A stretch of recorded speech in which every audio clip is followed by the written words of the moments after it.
আমরা specific case করে দিয়েছিলাম, তদন্ত শুরু করে দিয়েছিলাম।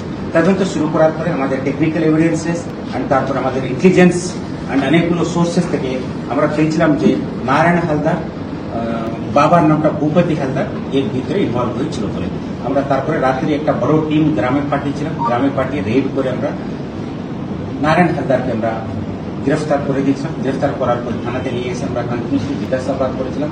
উনি ভুল স্বীকার করে নিয়েছিলেন যে এই কাজটা উনি করেছিলেন। অ্যান্ড আরও আমরা জিজ্ঞাসাবাদ চলছে অ্যান্ড আমরা এখন কোর্টে ফরওয়ার্ড করছি।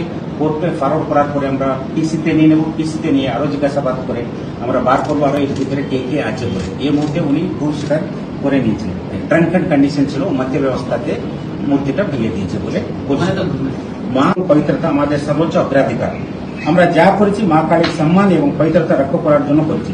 যারা এ নিয়ে বিভেদ ছড়ানোর চেষ্টা করবেন তাদের কাছে আমার একটাই অনুরোধ, মা কালী আমাদের রক্ষা করেন, আমাদের আলো দেখেন, তিনি অবতারিণী। তার সম্মান রক্ষা করতে আমরা যা করাটা করছি এবং ভবিষ্যতে করব। শ্রীরামপুর টিভিতে স্বাগতম। এটি আজ কি বাত বাংলা ইউনিট।